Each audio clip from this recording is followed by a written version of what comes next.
تقدیر کا جو عقیدہ شریعت نے بیان کیا ہے اس کا بھی لوگ غلط استعمال کر رہے ہوتے ہیں, غلط جگہ فٹ کر رہے ہوتے ہیں اس کو. ہمارا عقیدہ ہے نا کہ سب کچھ پہلے سے کیا ہے, طے شدہ, موت لکھی ہوئی, رزق لکھا ہوا, حتیٰ کہ جنت جہنم بھی لکھا ہوا ہے. قرآن نے یہ عقیدہ بیان کیا موٹیویٹ کرنے کے لیے, مایوس کرنے کے لیے نہیں. ہم کیا ہو رہے ہیں, مایوس, کہ یار جب جنت بھی لکھی ہوئی جہنم بھی لکھی ہوئی تو عمل کا کیا فائدہ, جانا تو جہاں ہے وہیں جائیں گے ہم, ٹھیک ہے نا. جب صحت اور موت لکھی ہوئی ہے تو صحت بنانے کا, جب ہر ایک کی عمر لکھی ہوئی ہے تو صبح جاگنگ کی ٹینشن لینے کا, بے بول لو کیا ہو گیا بھائی. بھائی جب لکھا ہوا ہے کہ یہ بندہ 50 سال میں مرے گا, تھوڑا بڑھا لیتے ہیں احتیاطاً, 80 سال میں مرے گا, ایک مثال دے رہا ہوں, ہم کیوں جلدی ماریں اس کو 30 سال پہلے, 80 زیادہ ہو جائیں گے پھر تو وہ جاگنگ بالکل بھی نہیں کرے گا, 50 ہی کر لو. فرض کرو یہ بندہ کب مرے گا, 50 سال, تو جاگنگ کا کوئی فائدہ ہے صبح صبح اٹھنے کا, کولیسٹرول لیول چیک کرنے کا, شوگر, لڈو, احتیاط, موٹاپا کم کرو, سب ٹوپی ڈرامہ ہے. بھائی موت تو کیا ہے, لکھی ہوئی ہے, لکھا ہوا ہے. ہمارے ہاں بہاری, میں بہاری نہیں ہوں لیکن ہمارے دوستوں میں بہاری ہیں, ان کے ہاں مشہور ہے کہ جب انسان کی شامت آتی ہے تو اونٹ پہ بیٹھے ہوئے آدمی کو بھی کتا کاٹ لیتا ہے, حالانکہ کتا وہاں تک, لیکن جب شامت آتی ہے کتے کو اللہ وہاں پہنچا دیتا ہے, یا اونٹ کو بٹھا دیتے ہیں اس میں. ویسے شرافت سے اونٹ چلتا چلا جا رہا ہے, کتے کو دیکھ کے بیٹھ جاتا ہے زمین. بات بالکل صحیح ہے, جب شامت آتی ہے تو ایسا ہوتا ہے. یہ تقدیر کا عقیدہ ہے کہ جو ہے وہ ہوگا, لیکن مسلمان اس تقدیر کا غلط استعمال کر رہے ہیں. غلط استعمال کیا کر رہے ہیں, عمل کا کیا فائدہ جب جنت جہنم لکھی ہوئی ہے, صحت بنانے کا کیا فائدہ جب صحت اور بیماری پہلے سے لکھی ہوئی ہے, کرونا کا ٹیکہ لگانے کا کیا فائدہ, ویکسین کا کیا فائدہ, وہ تو جو مرنا ہے وہ تو مرے گا. اور اللہ بھلا کرے موٹاپا کم کرنے کا کیا فائدہ, بھائی شوگر لکھی ہوئی ہے تو, ایک شوگر کے مریض بیٹھے ہوئے تھے ایک ہوٹل میں, بچپن کا واقعہ ہے, وہ چائے میں چینی ڈال ڈال کے نا شہد بنا رہا ہے, پینے لگا تو کسی نے بولا بھائی تجھے شوگر ہے مرے گا, اس نے کہا ابے ان چیزوں سے کچھ بھی نہیں. تب تک انا للہ ہو چکا ہوگا, مجھے غالب گمان یہی ہے. ابے انسان, ایک پھر کہنے لگے انسان کھاتا ہوا مرتا ہوا بھی اچھا لگتا ہے. میں نے کہا ابھی مر نہیں رہا نا اس لیے کہہ رہا ہے, جب مرنے لگے گا کہے گا یار نہ کھاتا ہوا مرتا ہوا اچھا لگ رہا ہے نہ بھوکا مرتا ہوا. مرتا ہوا کوئی بھی کسی کو اچھا نہیں لگتا, اپنے آپ کو بھی نہیں لگتا. آدمی کہتا ہے میں کیوں مر رہا ہوں. تو اسباب مسلمان اختیار نہیں کرتا, یہ سوچ کے کہ کیا ہے تقدیر میں گارڈ نہیں رکھتے نا علماء. بہت سے علماء کو ہم نے دیکھا ہے, اور آج کل اس کو سادگی سمجھی جاتی ہے, سمجھا جاتا ہے. ہم حضرت جی کے پاس گئے, کوئی گارڈ نہیں تھے, ڈائریکٹ گلے ملے ان سے جا کے, اتنے سادہ اللہ, اتنے نیک. بھائی اللہ بچائے, میں کسی بزرگ کو بے وقوف نہیں کہہ رہا, لیکن عمل سے تو یہی لگ رہا ہے اگر آپ مشہور ہیں اور خطرہ ہے اور آپ کے گارڈ نہیں ہے تو کیا ہے, بولو حماقت ہے نا یہ. کیا کراچی میں تو ایک جو جس کے نہیں بھی خطرہ ہوتا وہ بھی مر جاتا ہے. کسی بھی وقت کراچی میں کوئی کسی کی جیب میں کسی بھی ٹائم پہ بم رکھ سکتا ہے کہ نہیں رکھ سکتا. یہ آپ کو پتہ ہے اتنے ہیروئنچی کہاں گئے, کراچی میں ہیروئنچی ایک دم غائب. مجھے نہیں پتا کہاں گئے, لیکن اڑتی اڑتی سنی, اب اللہ ہی جانے. کہتے ہیں کہ جب شروع میں ٹارگٹ کلنگ ہو رہی تھی, بم دھماکے, تو بہت سے ہیروئنچیوں کو, واللہ عالم صحیح خبر ہے جھوٹی مجھے یقین پتہ نہیں ہے لیکن سنی ہے, لیکن ایک دم سے جو ہیروئنچی شارٹ ہو گئے, توبہ تو نہیں کر سکتے اتنی جلدی کہ سارے دھل دھلا کے نیک ہو گئے ہوں, لیکن شارٹ ہو ایک دم سے ہو گئے. تو بعض خبریں اس طرح کی بھی ہیں کہ بم رکھ کے ان کو جہاں پھٹوانا تھا, کہ کسی نے پیسے کھلائے, بھائی تو یہ پڑیا لے وہاں چلا جا, وہ وہاں گیا, ڈرین بندہ ہی اڑا دیا. واللہ ہو سکتا ہے جھوٹی خبر ہو. تو ان حالات میں مسجدوں میں سیکیورٹی کا انتظام بولو نہیں, اس کو اچھا سمجھا جاتا ہے آپ کے گارڈ نہیں ہے, سادگی ہے, اور ماشاءاللہ بہت نیک ہیں, کوئی بھی کسی بھی وقت گلے حضرت جی سے مل سکتے. بہت سے حضرت جی ایسے دنیا میں آئے ہیں جن سے جب کوئی گلے ملائے اس کے بعد دوبارہ وہ کسی سے گلے ملنے کے قابل نہیں رہے. اخبار میں آئے وہ اگلے دن, بہت سے کیسز ہیں, جو ملا وہ بھی گیا. افغانستان میں تو بہت سے امریکیوں سے بہت سے طالبان گلے مل کے انہوں نے کباڑہ کیا ہے. بہت سے رپورٹیں آتی ہیں اس طرح کی نا, وہاں سے خبریں آتی ہیں کہ وہ گلے ملے اور وہ جنت میں بھی اب کیا کر رہے ہیں, جنت میں یا برزخ میں بغلگیری ہو رہے ہیں. وہ چھوڑ ہی نہیں رہا اس کو, کہہ رہے اب تو کہاں لے کر آ گیا مجھے. تو جب ایسے حالات ہوں تو ایسے موقع پہ سیکیورٹی کا انتظام نہ کرنا اور یہ کہنا موت تو لکھی ہوئی ہے, جب آنی ہوگی آ جائے گی, یہ تقدیر کے عقیدے کا صحیح استعمال ہے یا غلط استعمال؟ اس کا مطلب علم ہے, کھوپڑی علم ہے, تقدیر کا علم, آیتیں بھی یاد ہوں گی اس کو جو لکھا ہوا ہے.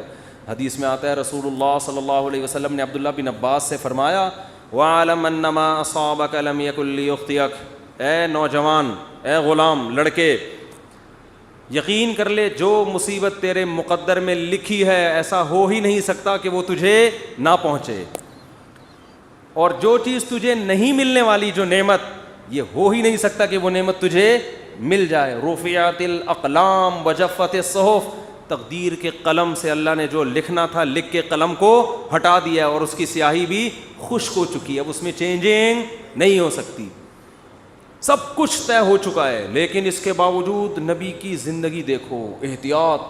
قرآن کہہ رہا ہے نماز کی حالت میں اسلحہ اٹھا کے نماز پڑھو میدان جنگ میں, اسلحہ رکھنے کی تمہیں زمین پہ اجازت نہیں ہے. سب ایک ساتھ نماز نہیں پڑھیں گے, آدھے پڑھیں گے, آدھے فرنٹ لائن پہ کھڑے ہوں گے. وَدَّ الَّذِينَ كَفَرُوا, کیونکہ جو دشمن ہے وہ چاہتا ہے لَوْ تَغْفُلُونَ عَنْ أَسْلِحَتِكُمْ, کہ تم چند لمحوں کے لیے بھی اپنے اسلحے سے غافل ہو. اور غافل ہو کے کیا کر رہے ہیں؟ نماز.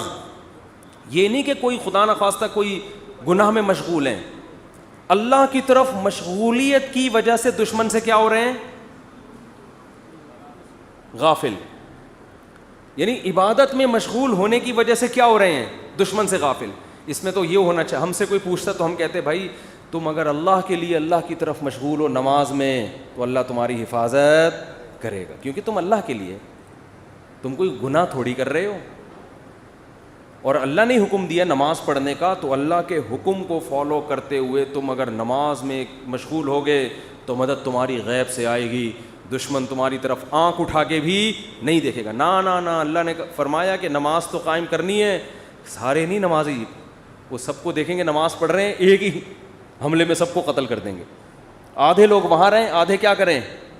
نماز پڑھیں. اور اگر یہ بھی ممکن نہ ہو, مثال کے طور پر اتنی بڑی تعداد نہیں ہے مجاہدین کی کہ آدھے وہاں رہ کے دفاع کر سکیں, تو اللہ نے فرمایا جماعت چھوڑ دو.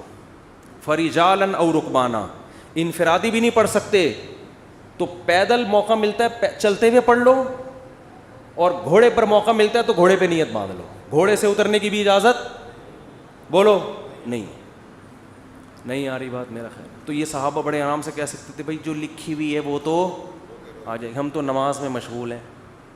ہمارے حضرت کے ہاں پہرا ہوتا تھا نماز کے دوران, جب حضرت نماز پڑھاتے تھے ممبر پہ گارڈ آ کے کھڑا ہوتا تھا, ایسے ریپیٹر لے کے یوں دیکھ رہا ہوتا تھا. بہت سے لوگوں نے حضرت کو لکھا یہ کون سا اسلام ہے؟ نماز میں ہم اللہ کی طرف مشغول ہیں اور محراب پہ ممبر پہ کون کھڑا ہوا ہے؟ گارڈ کھڑا ہوا ہے. نماز کے دوران یہ کیا ہے؟ میں نے فرمایا کہ نماز کے دوران نہیں بم پھٹ سکتا کیا؟ نماز کے دوران کوئی نماز توڑ کے نمازیوں پہ فائرنگ نہیں کر سکتا. یہ کون سی کتاب؟ یہ تو کسی کتاب میں نہیں لکھا کہ جی اللہ نے کہا ہے کہ جب تم نماز پڑھو گے تو نہ بم پھٹے گا, نہ کوئی دہشت گرد اندر داخل ہو سکتا ہے, اور تم سب سجدے میں ہوگے تو فرشتے تمہاری حفاظت میں لگے. نہ قرآن میں بھی نہیں لکھا, نہ حدیث کسی کتاب میں نہیں لکھا. یہ بہت سے مسجدوں میں بم دھماکے نماز کے دوران ہوئے ہیں. اچھا کچھ ویڈیوز میں نے دیکھی یوٹیوب پہ, اس میں بتایا کہ امام کا تقویٰ دیکھیں, زلزلہ آیا امام صاحب کھڑے ہوئے ہیں نا, کام پی رہے ہیں کھڑے ہوئے ہیں, زلزلہ آ رہا ہے امام صاحب کیا کر رہے ہیں, ایک ایک کر کے مقتدی کھسک رہا ہے, لیکن امام صاحب زندہ باد. یہ حماقت ہے پرلے درجے کی. نبی نے فرمایا نماز میں اگر سانپ دیکھو تو یہ نہیں فرمایا کہ خشوع و خضوع میں مشغول رہو, سانپ تمہارا کچھ بھی نہیں بگاڑے گا. صحیح بخاری مسلم کی غالباً حدیث ہے, آپ نے فرمایا اس کو مارو, قتل کرو سانپ کو. نماز توڑ دیں آپ, جا کے اس کو قتل کریں. بھائی کسی کو مار دے گا, نماز پڑھ لینا آرام سے, ورنہ نماز جنازہ ہوگی تھوڑی دیر میں, پھر 15-20 آدمیوں کی. اللاجیکل باتیں آج بہت سے مذہبی لوگوں کا حصہ بن چکی ہیں, ان کی سوچ کا. اللاجیکل بات جب کریں گے, بات ایسی کریں گے, آدمی کہے گا تو چپ رہتا تو زیادہ اچھا. اللاجیکل بات, اور اس کو سمجھتے ہیں بزرگی اور کمال. اسی وجہ سے مار بھی کھا رہے ہیں لوگ. بہت سے دینداروں سے نفرت کرنے لگے ہیں کہ یار ان کی باتیں کھوپڑی میں آنے والی نہیں ہیں, یہ پتہ نہیں کون سے زمانے کی باتیں کر رہے ہیں, یہ بس نہیں چلا جا سکتا دین پہ بھائی یہ. تو میں یہ عرض کر رہا تھا, ادھر قرآن نے حکم دیا کہ نماز کے دوران بھی, کیونکہ ایسا نا بلا وجہ کلاشن کوفے لے کے مسجدوں میں آ جائیں جہاں خطرہ ہو. میدان جنگ میں تو خطرہ ہوتا ہے نا, تو قرآن کیا کہہ رہا ہے, نماز میں بھی آپ نے اسلحہ اٹھا کے نماز پڑھنی. اور آدھے لوگ ادھر ہوں گے, یہ بھی نہ ہو فرجالن او رکبانا, تو پیدل یا سوار ہو کے نماز پڑھو. جماعت سے نماز ایسے موقع پہ کیا ہے, معاف ہے, کیونکہ اصل مسئلہ کیا ہے, وہاں کا مسئلہ ہے, پہلے اس کو نمٹاؤ.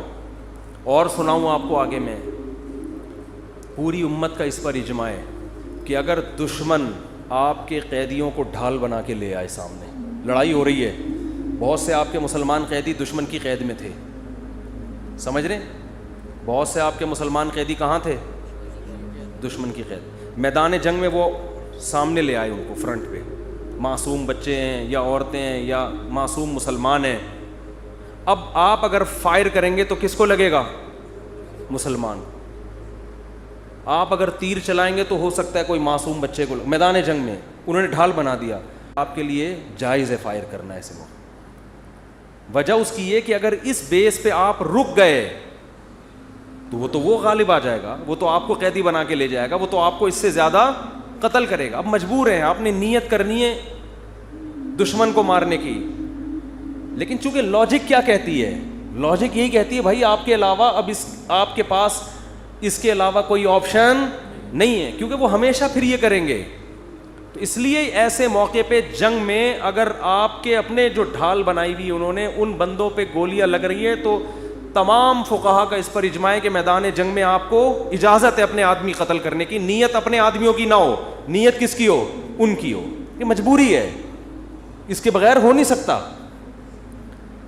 آج کوئی مذہبی آدمی اس طرح کی بات کرے, لوگ کہیں گے کیا کہہ رہا ہے, اپنے لوگوں کو قتل کرنے کی باتیں کر. عام حالات میں نہیں ہے, جب ڈھال بنا کے لائیں تو ہم نیت اس کی کریں گے دشمن کی, کہ بھائی اب مجبوری ہے, اگر مارا جا رہا ہے تو کیا کریں, ورنہ تو وہ ایسے موقع پہ کسی نے یہ نہیں لکھا کہ ہم مسلح بچھا کے بس اب تو ہمارے پاس دعا کے علاوہ کوئی آپشن نہیں. ہم کہیں گے اللہ یہ معصوم مسلمان ہمارے سامنے لے آئے, اے اللہ بس معاف کر دے, اے اللہ کیا کر, ہم تو مجبور ہیں اب تو. اللہ کہے گا بھائی زمین میں جب تک ہو تو جو اسباب اختیار کرے گا مدد اس کے ساتھ ہوگی. سمجھ رہے ہو, مدد کس کے ساتھ ہوگی, جو گراؤنڈ ریئلٹی کو دیکھے گا. جنگ میں ایسا ہوتا ہے, چالیں چلی جاتی ہیں جنگ میں, مختلف حربے استعمال کیے جاتے ہیں. تو میں یہ عرض کر رہا تھا, یہ جو تقدیر کا عقیدہ ہے اس کا صحیح مطلب کیا ہے, اس کو سمجھیں. صحیح مطلب یہ ہے, کام کرنے سے پہلے آپ نے کامیابی کے تمام ذرائع, تمام وسائل, تمام اسباب بھرپور طریقے سے استعمال کرنے ہیں. سمجھ میں نہیں آ رہی بات؟ مثال کے طور پر آپ چاہتے ہو میں 90 سال تک زندہ رہوں, ہر آدمی چاہتا ہے, نہیں چاہتے تو بتا دیں, ہاتھ کھڑا کریں. جو حضرات سبھی چاہتے ہیں, ہر آدمی چاہتا ہے میں 90 سال تک. بہت سے لوگ اس لیے بھی چاہتے ہیں تاکہ پہلی والی مرے, اللہ معاف فرمائے, غلط سوچ ہے. ان کو پتا ہوتا ہے ہماری زندگی میں اس کے مرنے کا کوئی چانس, بہت غلط سوچ ہے یہ میں بتا دوں, لیکن ہے بعض لوگوں کی. تو ہر آدمی چاہتا ہے, عورتیں بھی مرد بھی. آپ نے کیا کرنا ہے, اور اللہ کی طرف سے بھی اجازت ہے, حدیث میں آتا ہے, مفہوم حدیث کا, مسلمان کی جو لمبی عمر ہے وہ اس کے حق میں کیا ہے, رحمت ہے. اس کی زندگی میں رمضان کے روزے زیادہ ہوں گے, اس کی زندگی میں صدقات زیادہ ہوں گے, اس کی زندگی میں زکاتیں زیادہ ہوں گی. تو اعمال کا ایک بہت لمبی عمر, مسلمان اگر نیکیاں کرے اس میں تو بہت بڑی اللہ کی نعمت ہے, بہت بڑی رحمت ہے. اس کے پاس اعمال کا ذخیرہ بہت زیادہ, اس کے پاس لیلۃ القدریں زیادہ ہوں گی, اس کے پاس بقرعید کی قربانیاں زیادہ ہوں گی, بہت کچھ اس کے پاس زیادہ ہوگا. اب آپ نے کیا کیا, آپ نے کہا بھائی زندگی چاہیے, اللہ نے حکم دیا اسباب اختیار کرو. سمجھتے ہو, جو بھی اسباب, اور ہر چیز کے ماہرین سے پوچھا جاتا ہے کہ اس کا سبب کیا ہے. آپ چاہتے ہو, آپ کے پاس W11 ہے, مزدہ ہے, آپ چاہتے ہو کہ یہ لانگ لائف ہو اس کی, تو آپ مفتیوں سے پوچھو گے. آپ کس سے پوچھو گے؟ میکینکس, جو مزدہ کے میکینک ہوتے ہیں. آپ کے پاس 1 to 5 ہے, آپ 1 to 5 کے جو میکینک ہیں ان سے پوچھو گے یار میں چاہتا ہوں جو میری بائک آج جیسی چمک رہی ہے اور جیسی انجن کی پاور آج ہے 20 سال کے بعد بھی یہ ایسی رہی. تو آپ کو بتائے گا بھئی آئل جلدی چینج کر لیا کرو, مینٹیننس کا خیال کرو, یہ کرو وغیرہ وغیرہ وغیرہ. آپ کسی مولانا صاحب کے پاس آؤ گے تو وہ آپ کو اس کا جواب بولو نہیں, وہ یہ بتائے گا کہ یعنی اگر آپ لمبی عمر چاہتے ہو, یہ باڈی بھی تو ایک مشین ہے نا, تو آپ اس کے لیے ڈاکٹروں کے پاس جاؤ گے, علماء کے پاس نہیں. علماء کے پاس صرف یہ پوچھنے کے لیے آؤ گے کہ لمبی عمر کا اسلام میں کوئی فائدہ بھی ہے یا نہیں ہے, یہ بتا دیں آپ مجھے. باقی عمر, صحت کیسے ہوگی, عمر میں اضافہ کیسے ہوگا, یہ کون بتائے گا؟ یہ میں نہیں بتاؤں گا, ٹھیک ہے, یہ میں نہیں بتاؤں گا. یہ کون بتائے گا؟ یہ ڈاکٹر صاحب بتائیں گے. آپ تو اب ڈاکٹروں سے پوچھا جائے گا تو آپ کو ڈاکٹر بتائیں گے بھائی کولیسٹرول لیول چیک کرو وغیرہ جو بھی بتاتے ہیں. اب وہ الگ بات ہے, خود بہت جلدی مر جاتے ہیں وہ. اکثر ڈاکٹر بیچارے پتہ نہیں کیوں بہت جلدی مر رہے ہیں. مجھے حکیم 99 سال تک زندہ میں نے دیکھے ہیں, 90-99.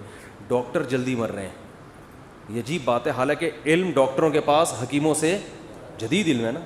اس کی وجہ پتہ ہے کیا ہے؟ ڈاکٹر صحت کے اصول بتاتے ہیں, خود اس پر عمل کرتے نہیں ہیں. سگریٹ کے آپ ان سے تقریر کروا لو, سگریٹ کے اتنے نقصان, خود 6 ڈبے ایک دن میں خالی کر رہے ہوں گے. تو باتیں کرنے سے صحت نہیں بنتی ہے.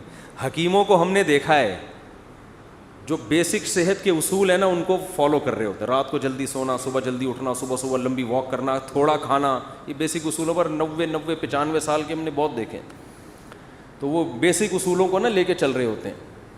خیر, تو آپ کو پتہ چل گیا بھائی صحت کا یہ اصول ہے, تو آپ نے جاگنگ شروع کر دی, جم جانا شروع کر دیا, یہ بھی ہو گیا وہ بھی ہو گیا. اونٹ پہ ایک دن بیٹھے پاگل کتے نے کاٹ لیا آپ کو اور آپ کیا ہو گئے؟ مر گئے, ہسپتال میں پڑے ہیں. یہاں تقدیر کام آئے گی. اب آپ نے غم نہیں کرنا یار میں نے تو اتنا کچھ کیا, میں نے یہ, میں یوں. تو ایسے موقع پہ, یہ اس موقع کی حدیث ہے, وَعْلَمْ أَنَّمَا أَصَابَكَ لَمْ يَكُنْ لِيُخْطِئَكَ. نبی حضرت عبداللہ بن عباس سے فرما رہے ہیں کہ یقین کر لے جو مصیبت تجھے پہنچی ایسا ہو ہی نہیں سکتا تھا کہ وہ نہ پہنچے.